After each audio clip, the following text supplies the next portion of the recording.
ஆண்டவராகிய இயேசு கிறிஸ்துவின் இனிய நாமத்தில் உங்கள் அனைவருக்கும் என்னுடைய வாழ்த்துகள். ஒரு முறை கூட தேவ செய்தியை உங்கள் மத்தியில் பகிர்ந்து கொள்வதற்கு தேவன் தந்த அந்த அற்புத வாய்ப்புக்காக தேவனுக்கு நன்றி செலுத்துகிறேன். நேற்றைய தினத்தில் ஒரு அருமையான தேவதாசன் தொலைக்காட்சியில் கொடுத்த ஒரு செய்தியை கேட்பதற்கு ஒரு வாய்ப்பு கிடைத்தது.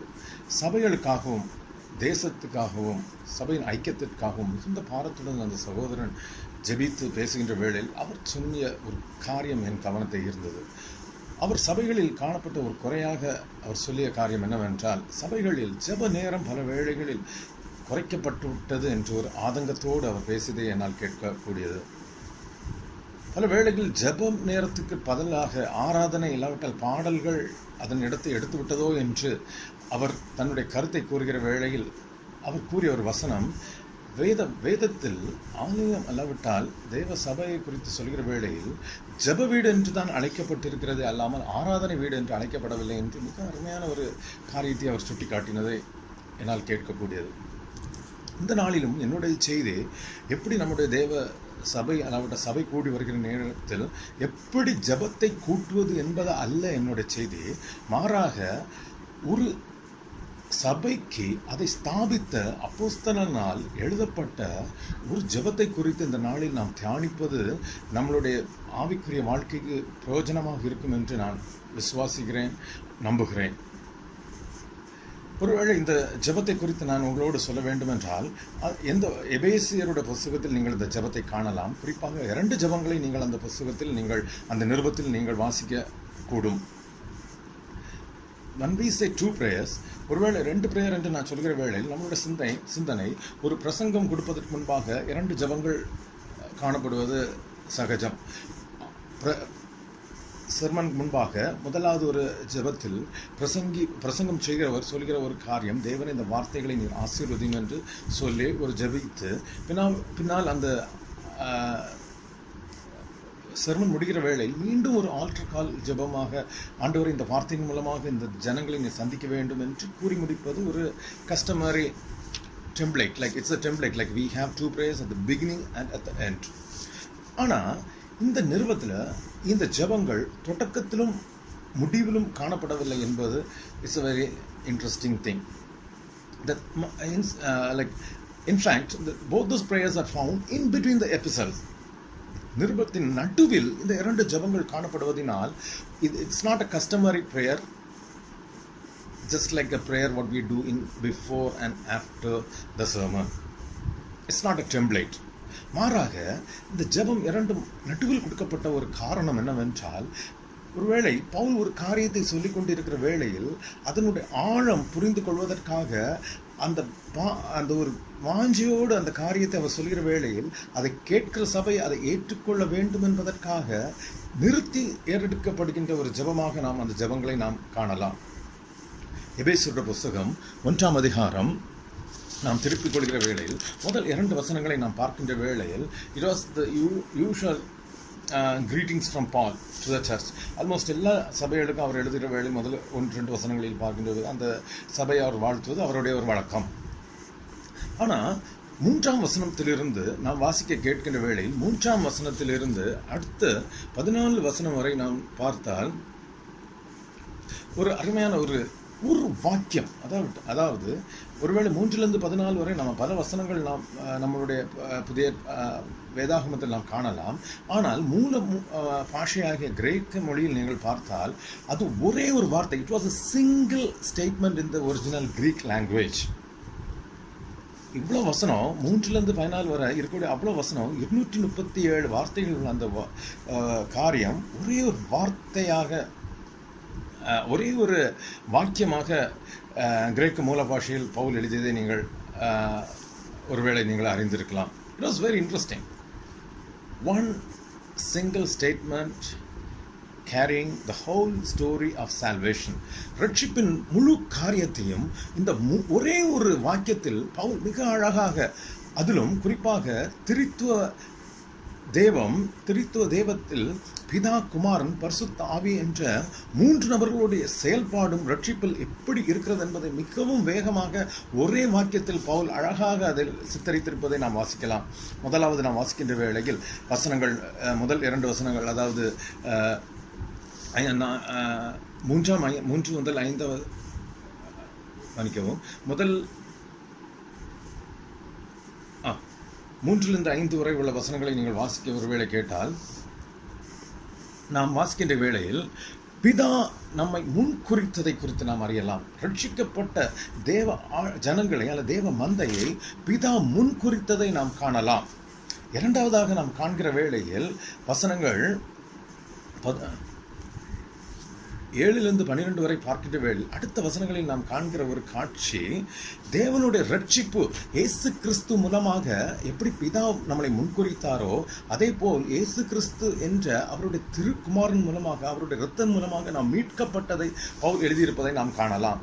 அடுத்து 13 முதல் 14 உள்ள வசனங்களில் நாம் காண்கின்ற ஒரு காரியம், ரட்சிக்கப்பட்ட மீட்கப்பட்ட இந்த தேவ சபையை எப்படி பரிசுத்த ஆவியானவர் மூலமாக முத்திரை போடப்பட்டார்கள் என்பதை நாம் காணலாம். So the three things we see there.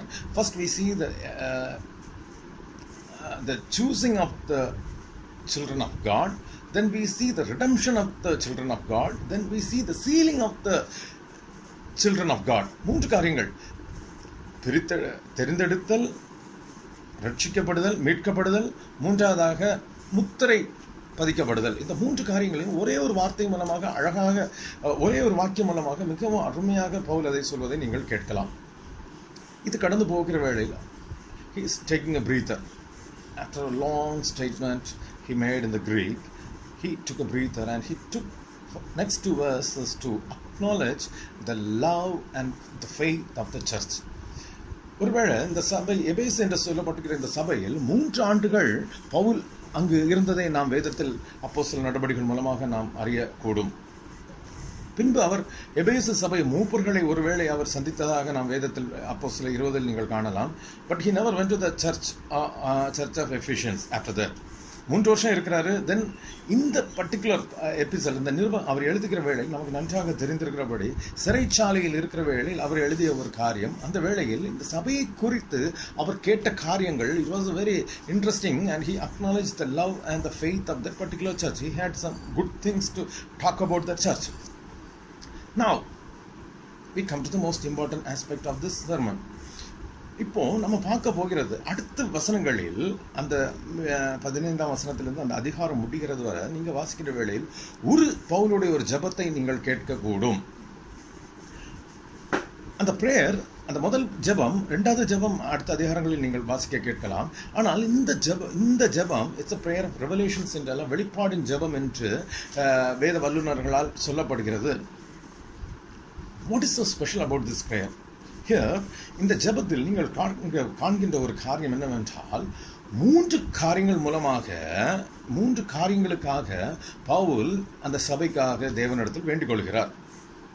அந்த 3 காரியங்கள் மூலமாக 3 சத்தியங்களை தேவ சபை அறிந்து கொள்ள வேண்டும் என்று பவுல் வாஞ்சித்து தேவனை நோக்கி விண்ணப்பம் செய்கிறார். I just want to tell you something. Paul wants the church to get 3 things and through that 3 things understand 3 things. 3 காரியங்களை புரிந்து கொள்வதற்காக 3 காரியம் வேண்டும் என்று பவுல் ஜெபிப்பதை நீங்கள் அந்த வேத வாக்கியங்கள் மூலமாக நீங்கள் கேட்டு அதை நீங்கள் புரிந்து கொள்ளலாம். முதலாவதாக முதல் சொல்லப்பட்ட அந்த 3 காரியங்கள் என்னவென்று நீங்கள் பார்த்தால், வேதத்தில் திருப்பிக் கொண்டால் வசனம் 17 நீங்கள் பார்க்கின்ற வேளையில் the spirit of wisdom, அதாவது பிதாவை அறிந்து கொள்வதற்கான ஞானத்தையும், முதலாவது காரியம் பிதாவை அறிந்து கொள்வதற்கான ஞானத்தையும், 2வது பிதாவை அறிந்து கொள்ள தெளிவை அளிக்கிற ஆவியையும், 3வது 19ஆம் வசனத்தில் நீங்கள் பார்க்கலாம், பிரகாசமுள்ள மன கண்களை கொடுக்க வேண்டும் என்று வேண்டிக் கொள்கிறேன். 3 காரியங்களுக்காக Paul was praying for the church. First, he wanted the church to have the spirit of wisdom in the knowledge of God. Then he wants the spirit of revelation, again in the knowledge of God. Third, he wants their eyes of understanding to be enlightened. பிரகாசமுள்ள மனக்கண்கள் அந்த தேவ சபைக்கு கொடுக்கப்பட வேண்டும் என்று 3 காரியங்களுக்காக பவுல் வேண்டிக் கொள்வதை நாம் காணலாம். எதற்காக இந்த 3 காரியம் என்றால், இந்த 3 காரியம் மூலமாக 3 சத்தியங்களை அவர் தேவ சபைக்கு சொல்ல அவர் விரும்புகிறதை நாம் அறியலாம். வசனங்களை என்னோடு கூட நீங்கள் திருப்பிக் கொண்டால் அந்த வசனங்களை வாசிக்கின்ற வேளையில் 18ஆம் வசனத்தில் நீங்கள் காணலாம், தாம் நம்மை அழைத்ததினாலே நமக்கு உண்டாயிருக்கிற நம்பிக்கை இன்னதென்று, the hope of which he has called you. நம்மை அவர் அழைத்ததினால் நமக்கு உண்டாயிருக்கிற நம்பிக்கை என்னதென்று நீங்கள் அறிந்து கொள்ள வேண்டும் என்று பவுல் வாஞ்சிக்கிறார். இரண்டாவதாக அவர் சொல்கிற ஒரு காரியம், பரிசுத்தவான்கள் இடத்தில் 18ஆம் வசனத்தில் நீங்கள் வாசிக்கலாம், பரிசுத்தவான்கள் இடத்தில் தமக்கு உண்டாயிருக்கிற சுதந்திரத்தினுடைய மகிமையின் ஐஸ்வர்யம் இன்னதென்றும். முதலாவது அழைப்பு, இரண்டாவது தேவனுடைய சுதந்திரம், அதை குறித்து நாம் அறிந்து கொள்ள வேண்டும் என்று Pavul வாஞ்சிக்கிறார்.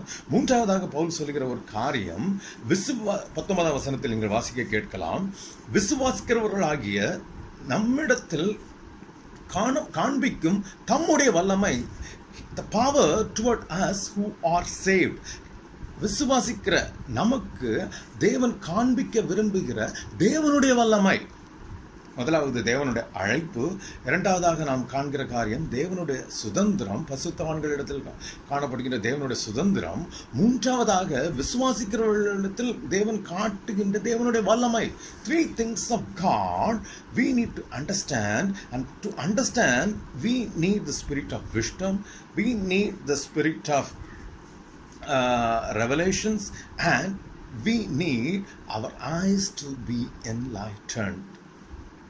Eyes of understanding need to be enlightened. மனக்கண்கள் திறக்கப்பட வேண்டும் என்று பவுல் வேண்டிக் கொள்கிறார். எதற்காக இந்த 3 சத்தியங்களை நாம் அறிந்து கொள்வதற்காக பவுல் வாஞ்சிக்கிறார் என்று நாம் இந்த நாளில் கற்றுக்கொள்ளலாம். முதலாவது காரியத்தை பார்க்கின்ற வேளையில், hope of his calling.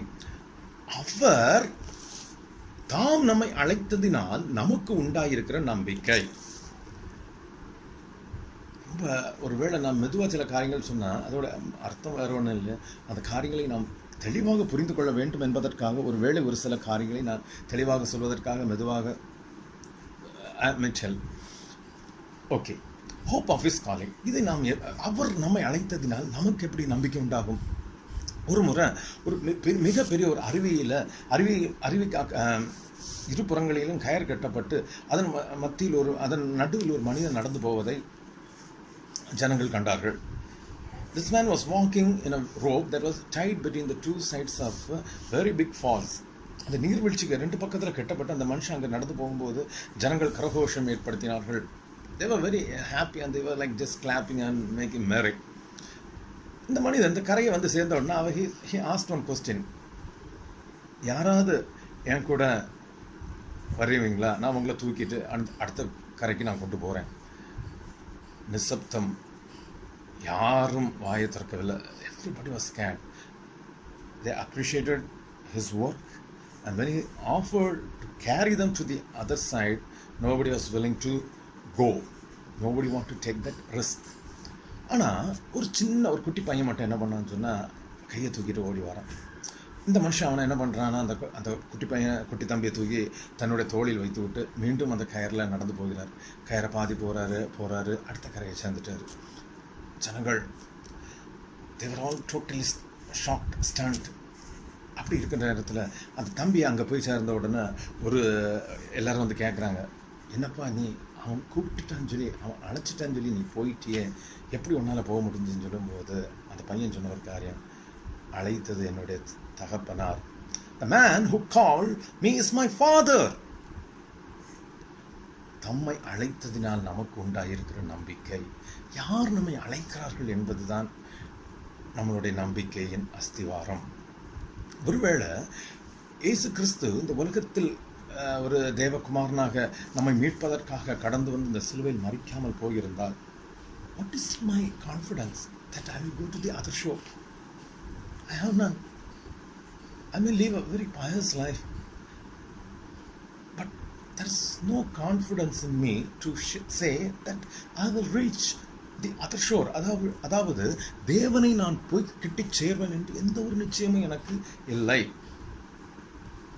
ஒருவேளை ஒரு போதகர் என்னிடத்தில் வந்து சொல்லலாம், தம்பி கவலைப்படாத, நான் உனக்கு கூட வரேன், I will give you the needed confidence. Still I will not be very confident. I may love that pastor, he may be a very good man, but still he cannot take me to the other shore.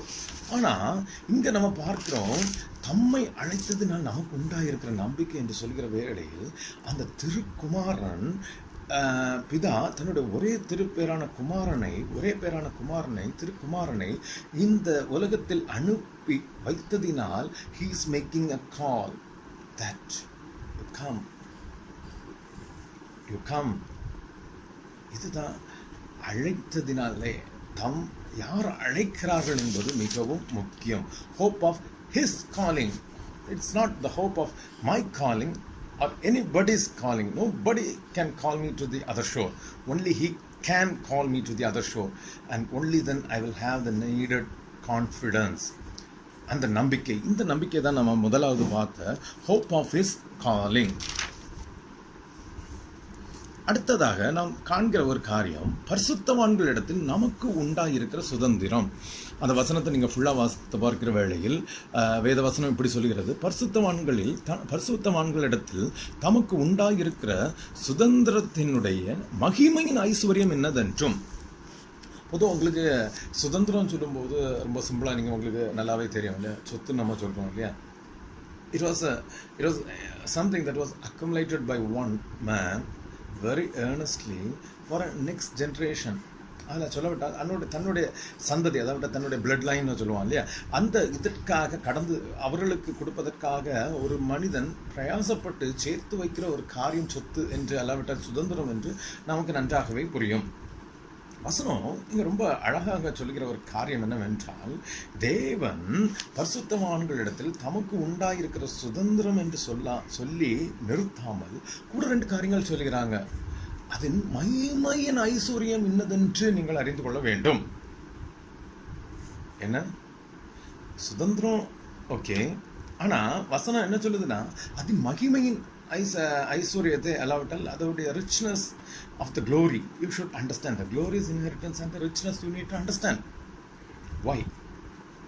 ஒருவேளை இயேசு கிறிஸ்து அது எதனால் அது மகிமையின் ஒரு சுதந்திரம் என்று நாம் சொல்கிறோம் என்றால், it was called a glorious inheritance because it is an inheritance that belonged to the one and only Son of the God, and that is Jesus Christ. இயேசு கிறிஸ்து என்று சொல்லப்படுகிற தேவனுடைய ஒரே பேரான அந்த மகிமையின் தேவபுத்திரனுடைய சொத்தாக அது இருக்கிறபடியினால் இட்ஸ் a glorious inheritance. பரவாயில்ல, சொத்துன்னு சொல்லும்போது சகோதரர் மத்தியில் பார்த்தீங்கன்னு சொன்னால் பல சொத்து வச்சு பல சண்டைகள் நடக்கும் இல்லையா.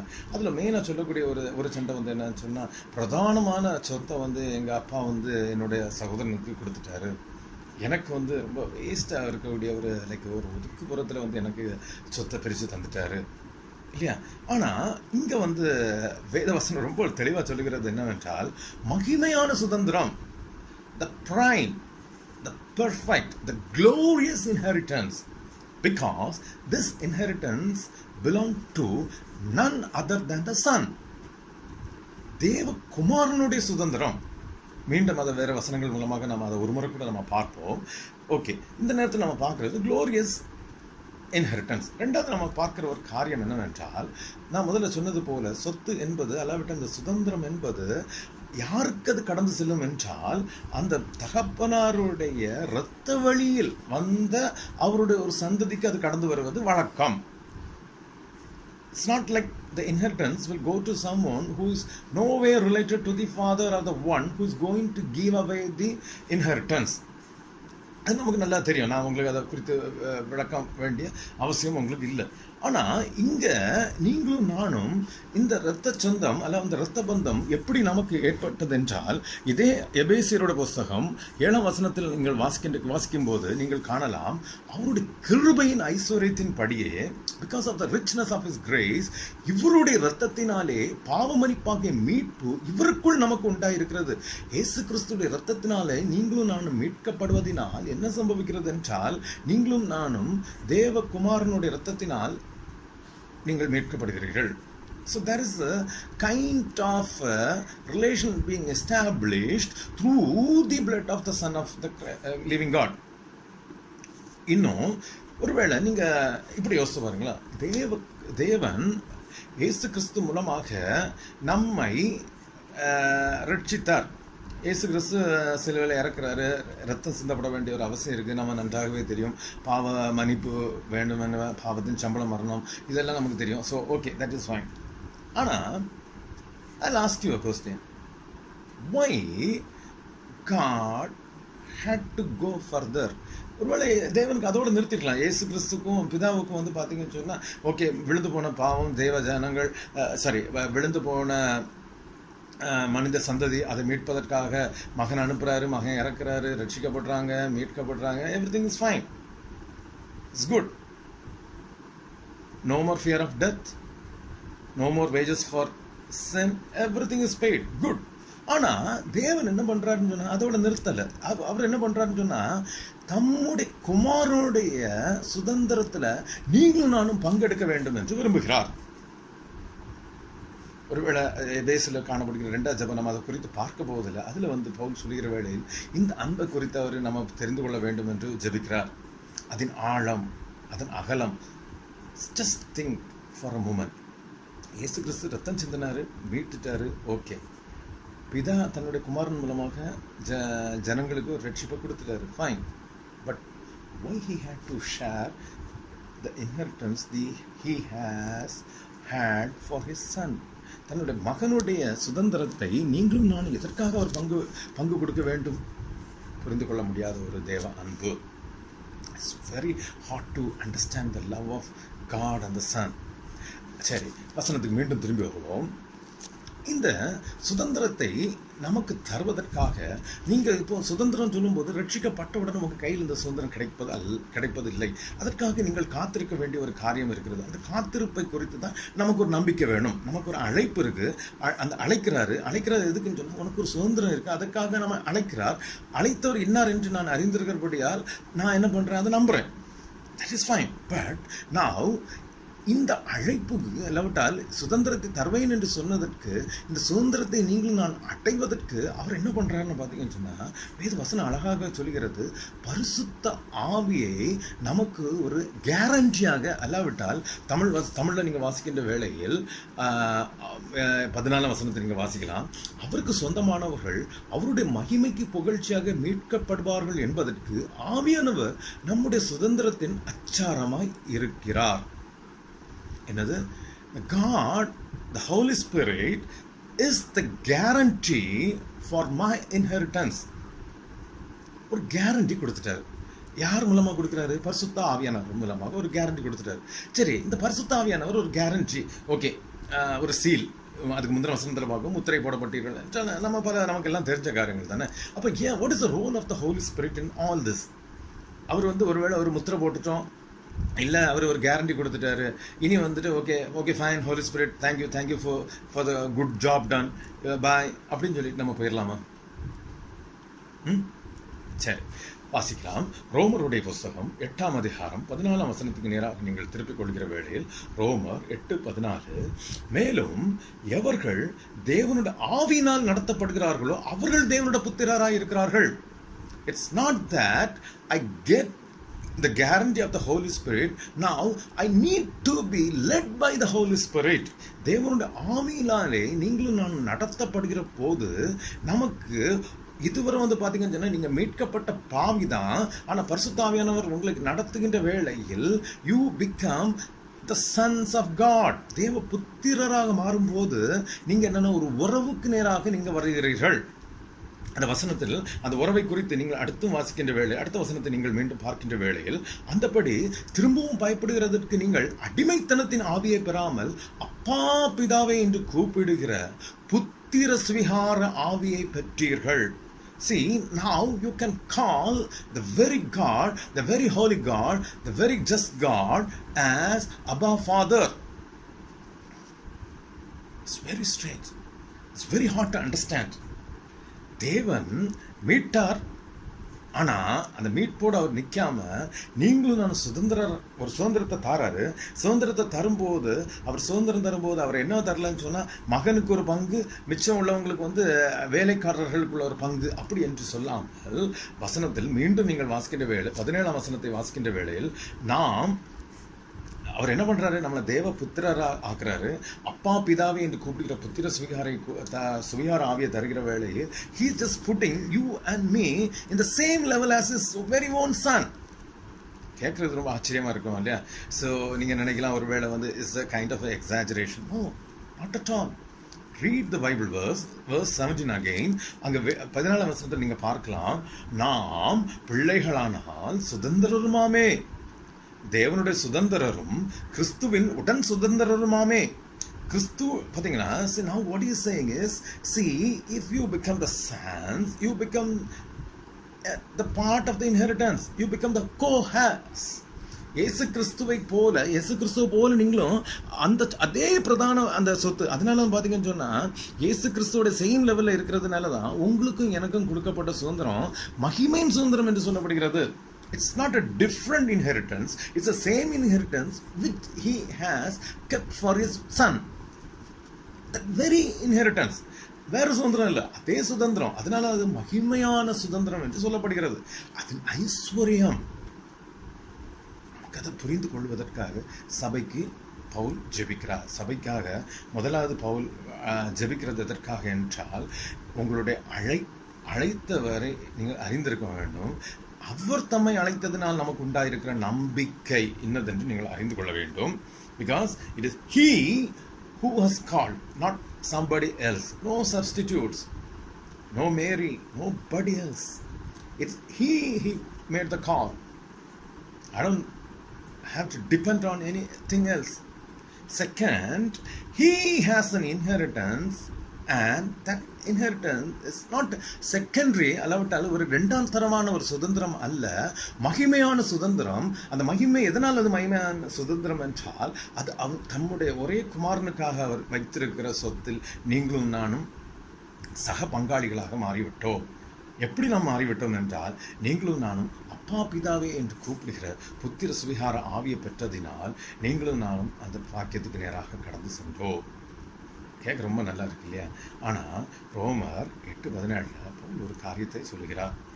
பல நேரங்களில் we talk or we speak certain aspects of the Bible verse and leave out the second half because it is very convenient for us to leave the subjects or stay away from certain aspects of the Bible verse because it may be very hard for us to digest. நாம் புரிந்து கொள்வதற்கு அல்ல, நம்மளால் அதை ஒருவேளை நம்ம லைஃப்பில் அதை அப்ளை பண்ணுவதற்கு நமக்கு சிரமமாக இருக்கிற பல காரியங்களை நாம் விட்டு விடுவோம்.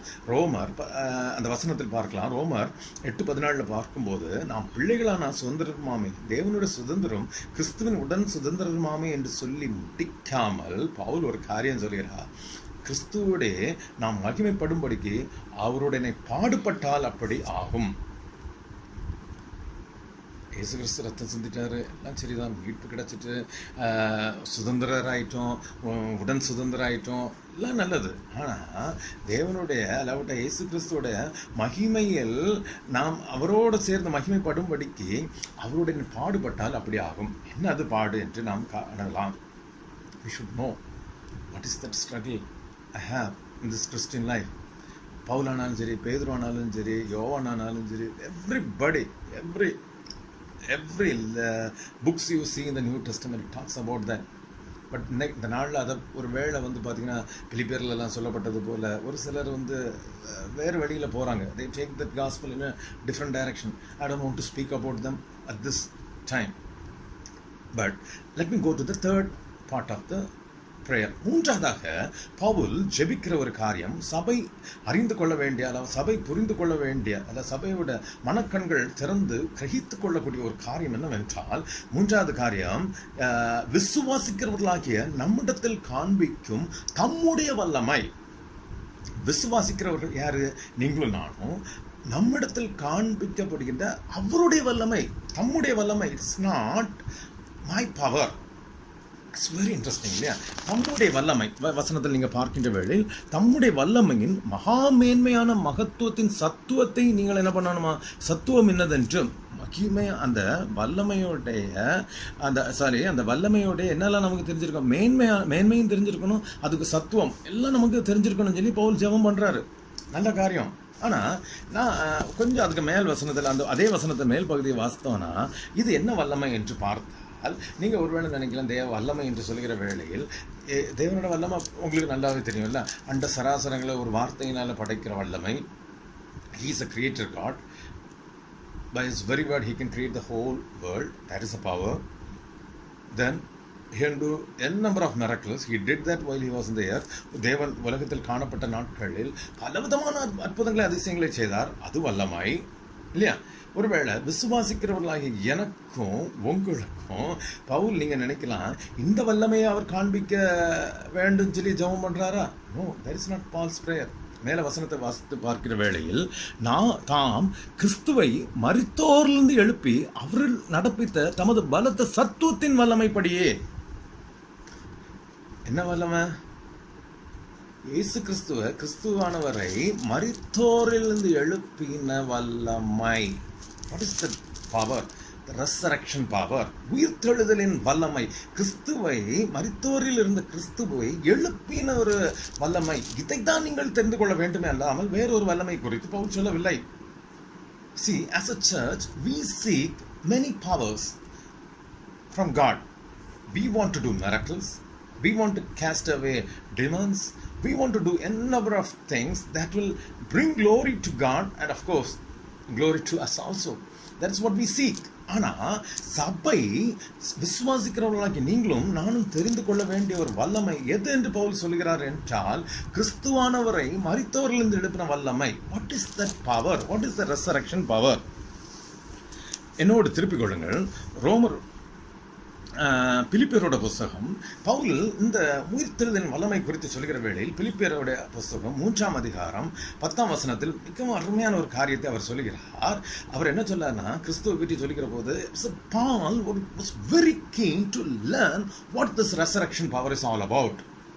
Not only he wanted to know, he wanted to experience that resurrection power. Why?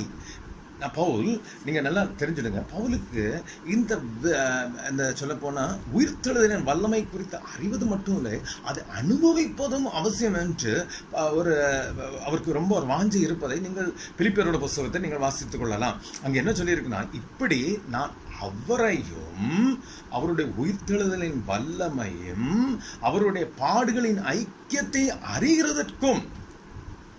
எதெல்லாம் அறியணுமா? அவருக்கு இயேசு கிறிஸ்துவை பற்றி அறியணுமா? அவருடைய பாடுகளின் ஐக்கியத்தை அறியணுமா? அவர் உயிர்த்தெழுதல் வல்லமையை அவருக்கு அறியணுமா? அதை எப்படி அவர் அறிவாருன்னு சொன்னால், அவருடைய மரணத்திற்கொப்பான மரணத்திற்குள்ளாகி எப்படியாயினும், see, he just want to go through anyway whatever hardships that may come, but he want to understand the resurrection power of Christ. உயிர்த்தெழுதலின் வல்லமை அவர் பிலிப்பியர்ல ரொம்ப அழகாக எழுதுகிறார். தேவனை அறியணும், ஆனால் அந்த பிரயாசங்களை எல்லாம் அறியணும், ஆனால் அந்த உயிர்த்தெழுதலின் வல்லமை நான் அறியணும். எதற்காக நான் அறிய வேண்டும் என்றால், அதே வசனத்தில் பிலிப்பியர் 3ஆம் அதிகாரம் 10ஆம் வசனத்தில் நீங்கள் வாசிக்கின்ற வேளையில், நான் மரித்தோரிலிருந்து உயிரோடு எழுந்திருப்பதற்கு தகுதியாகும்படிக்கு, just to be fit to be resurrected, மரித்தோரிலிருந்து நான் உயிரோடு எழும்புவதற்கு தகுதி பெற வேண்டும் என்றால் எனக்கு எது தெரிந்திருக்க வேண்டும் என்றால் இந்த உயிர்த்தெழுதலின் வல்லமை எனக்கு தெரிந்திருக்க வேண்டும். What is so interesting and what is so important about this one? Resurrection power. ரோமர் 8ஆம் அதிகாரம் 11ஆம் வசனத்தை நீங்கள் வாசிக்கின்ற வேளை, எதற்காக சபை இந்த வல்லமையை தெரிந்து கொள்ள வேண்டும் என்றால், அன்றியும் இயேசுவை மரித்தோரிலிருந்து எழுப்பினவருடைய ஆவி உங்களில் வாசமாய் இருந்தால். யாரோட ஆவி? இயேசுவை மரித்தோரிலிருந்து எழுப்பினவருடைய ஆவி உங்களில் வாசமாய் இருந்தால் என்ன நடக்கும்? கிறிஸ்துவை மரித்தோரிலிருந்து எழுப்பினவர் உங்களில் வாசமாயிருக்கிற தம்முடைய ஆவியினால் சாவுக்கு ஏதுவான உங்கள் சரீரங்களை உயிர்ப்பிப்பார். ரோமர் 8:11.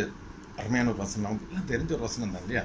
So that is very important. The resurrection power of Christ is needed. The Spirit who did that resurrection of Christ need to be within you, who can do the biggest miracle in me. மரணத்துக்கு ஏதுவான சாவுக்கு ஏதுவான இந்த சரீரம் உயிர்ப்பிக்கப்பட வேண்டும் என்றால் அந்த உயிர்ப்பின் ஆவி அல்லாவிட்ட அந்த உயிர்ப்பின் வல்லமை எனக்கு தேவை. Until and unless I have the resurrection spirit in me, I will be dead to my sins. பாவத்துக்கு நான் மரித்தவனாக தான் காணப்படுவேன் அல்லாமல் என்னால் என்ன பண்ண முடியாதுன்னு சொன்னால் உயிர்த்தெழுதலுக்கு தகுதி உள்ளவனாக ஆகக்கூடாது. இதற்காக பவுல் பிலிப்பியரில் எழுதும்போது என்ன சொல்றாருன்னா, இந்த காரியத்திற்காக மற்ற எல்லாவற்றையும் அவருக்காக எல்லாவற்றையும் நஷ்டம் என்று விட்டேன், குப்பையமாக எண்ணுகிறேன். So we have to do certain things. அந்த சுதந்திரத்தில் பங்கு எடுக்க வேண்டும் என்றால் முதலில் நம் வேத வசனத்தில் ரோமர் 8 நாம் வாசித்தபோது, கிறிஸ்துவுடனே நாம் மகிமைப்படும்படிக்கு அவருடைய பாடுபட்டால் அப்படி ஆகும். Then you will have that inheritance. இங்க என்ன பண்றோம்னா, உயிர்ப்பின் வல்லமையை நீங்களும் நானும் புரிந்து கொள்வதற்காக நான் என்ன செய்ய வேண்டும் என்றால், அவருக்காக எல்லாவற்றையும் நஷ்டம் என்று விட்டேன், குப்பையமாக எண்ணுகிறேன். ஒருவேளை நீங்க உயிர் எழுந்து விட்டீங்கன்னா, கிறிஸ்துவோடு நீங்க உயிரோடு எழுந்தது உண்டென்றால், கிறிஸ்து தேவனுடைய வலது பாரசத்தில் இருக்கின்ற இடத்தில் உள்ள மேலானவைகளை நீங்கள் நாட வேண்டும் என்று கொலோசியர் 3:1 நாம் காணலாம். Transform me. I cannot live for the old self or the old sin, because I have the resurrected spirit within me. கிறிஸ்துவை உயிரோடு எழுப்பினவருடைய ஆவி எனக்குள்ள வாசமா இருக்கிறபடினால் சாவுக்கு ஏதுவான என்னோட சரீரம் உயிர்ப்பிக்கப்படுகிறது. சபைக்கு அது தெரிஞ்சிருக்கணும். சபைக்கு நம்பிக்கை இருக்கணும். தேவனுடைய அழைப்பினால அழைத்தவர் இன்னார் என்று அறிந்திருக்கிறபடினால் they should have a faith or the confidence in his calling. ரெண்டாவது, சபைக்கு தெரிஞ்சிருக்க வேண்டிய காரியம், எனக்கு ஒரு சுதந்திரம் உண்டு. அந்த சுதந்திரம் நான் யாரோடு பங்கிட போகிறேன் என்றால், பரிசுத்தவான்களோடு தேவ குமாரனுடைய சொத்தையாக நான் என்ன பண்ண போறேன். I am going to be a partner or be a co-heir. You need to understand that. ஒருவேளை இது நம்ம கண்களுக்கு அல்ல, சபையோட கண்கள் அல்ல, விசுவாசிகளாக எனக்கு கண்களுக்கு இதுக்கு மறைக்கப்பட்டு இருந்தது என்றால், இந்த உலகத்தின் பிசாசானவன் என்ன பண்ணுவோன்னு சொன்னால், அவர்கள் கண்களை அடைத்து வைத்திருக்கிற வேத சொல்லியிருக்கிறபடி உங்களுடைய கண்கள் என்னுடைய கண்கள் அடைக்கப்பட்டிருந்தா, நான் என்ன பண்ணுவேன்னா, உலகத்தில் என்னோட சுதந்திரங்களை தேடிட்டு என்ன பண்ணிட்டு இருப்பேன், கீழானவைகளை நாடி ஓடிக்கொண்டிருப்பேன். I will think just because I have a house or a car or a good job or a great married life, இதெல்லாம் வேணும். I'm not saying that we should not have that. But what I'm trying to tell is, I think that is my primary inheritance. தேவனை விசுவாசித்ததனால் இவைகளெல்லாம் எனக்கு கிடைத்தபடினால் நான் தேவனால் ஆசீர்வதிக்கப்பட்டவன் என்று நாம் விசுவாசித்துக் கொண்டு இருக்கிறோம். பல வேளைகளில் தேவ பிள்ளைகளை காட்டிலும் இந்த உலகத்தின் பிரபஞ்சத்தின் அதிபதியோடைய பிள்ளைகள் நம்மை காட்டிலும் இந்த காரியங்களில் மிக சிறந்து விளங்குவதை நானும் அறியலாம். Then what is my inheritance? My inheritance is in heaven. பரலோகத்தில் என்னுடைய ஒரு குடியிருப்பு உண்டு. இந்த உலகம் எனக்கு ஒரு கூடாரம். My inheritance is in heaven, and there I have something, and that something is a glorious inheritance. And that glorious inheritance, because it not belongs to me by birth, it belongs to someone who is called Jesus Christ, and I am going to be with him and rule with him. அவரோட சொத்துல, அவரோட சுதந்திரத்தில் நானும் பங்காளியா மாறிவிட்டேன். ஆனா அதற்காக நான் செய்ய வேண்டிய ஒரு சில காரியங்கள் உண்டு. இந்த உயிர்த்தெழுந்த கிறிஸ்துவுடைய வல்லமையை நான் அறிந்து கொள்ள வேண்டும். எதற்காக நான் அறிந்து கொள்ள வேண்டும் என்றால், அப்பொழுதுதான் அந்த சரீரம் மாம்சம் அழிக்கப்படக்கூடும். என்னுடைய சரீரம் உயிர்ப்பிக்கப்பட வேண்டிய அவசியம். ஒருவேளை I'm just coming to the conclusion. 3 காரியங்கள் நம்ம பார்த்தோம் இல்லையா? the confidence or the நம்பிக்கை இல்லையா? அவர் தம்மை அழைத்ததினால் நமக்கு உண்டாயிருக்கிற நம்பிக்கை, மகிமையான சுதந்திரம். 3வது, கிறிஸ்துவை உயிரோடு எழுப்பினவருடைய அந்த உயிர்த்தெழுதலின் வல்லமை. 3 காரியங்களை நம்ம அழகாக பார்த்தோம். அருமையான ஒரு சபைக்கு, எபேஸ் என்ற அந்த சபைக்கு பவுல் எழுதிய இந்த காரியங்களை நாம் வாசித்தோம். தேவனுக்கு நன்றி. இதே எபேசு சபைக்கு ஒரு சில ஆண்டுகளுக்கு பின்பாக மீண்டும் ஒரு நிருபம் எழுதப்பட்டது பரிசுத்த ஆவியானவர் மூலமாக. இந்த முறை பவுல் மூலமாக அல்ல, வேறொரு நபர் மூலமாக ஒரு நிருபம் எழுதப்பட்டது என்பதை நீங்கள் வெளிப்படுத்தின விசேஷம் 2ஆம் அதிகாரத்தில் நீங்கள் கற்றுக்கொள்ளலாம், வாசித்திருக்கலாம். வெளிப்படுத்தின விசேஷம் 2ஆம் அதிகாரம் 1ஆம் வசனத்தில் நீங்கள் பார்க்கலாம். But this time there are many good things.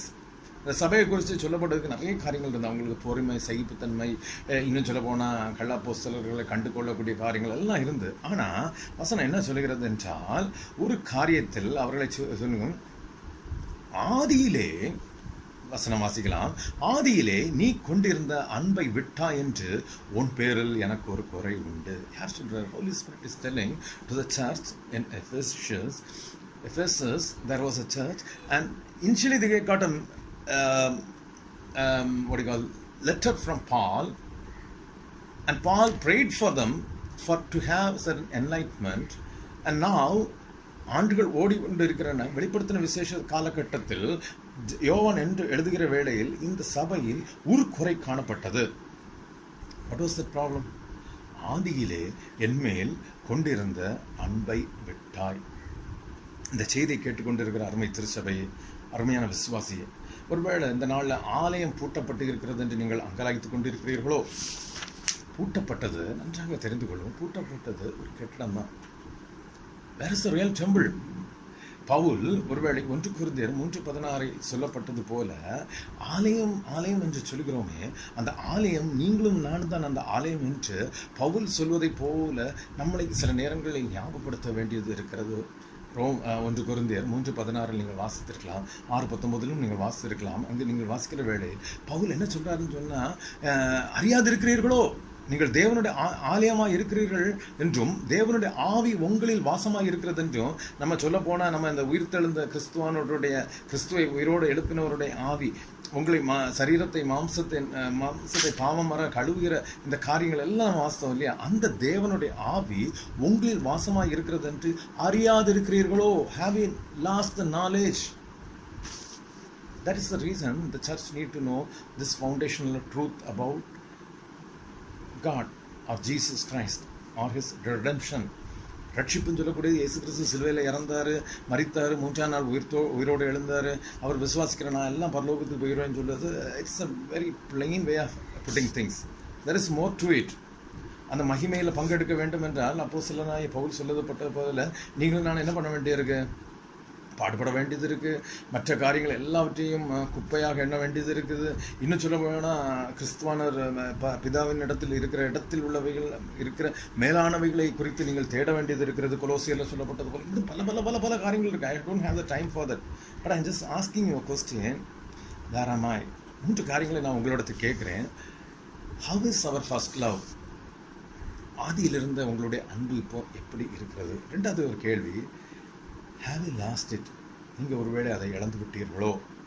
3வது, நீங்கள் ஒருவேளை அதை இழந்திருந்தா what you are going to do about it? ஆதியில் இருந்த அன்பு. Just think for a moment, just ponder over it. Just think, who is having the prime time in my life?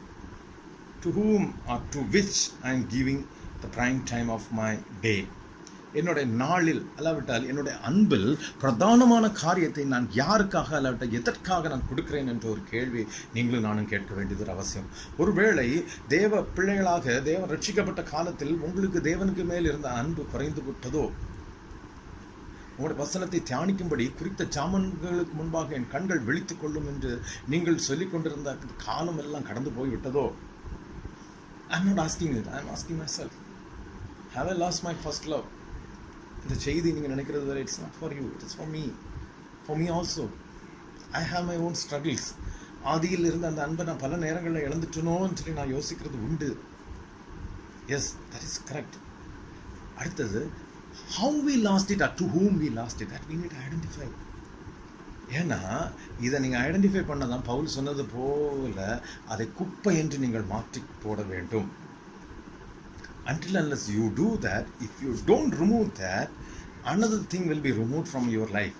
வேத வசனத்தை வாசிக்கலாம். அதே வெளிப்படுத்தின விசேஷத்தில் நீங்கள் வாசிக்கின்ற வேளையில் வெளிப்படுத்தின விசேஷம் 2ஆம் அதிகாரம், என்னோடு திருப்பிக் கொள்ளுங்கள். வெளிப்படுத்தின விசேஷம் 2ஆம் அதிகாரம்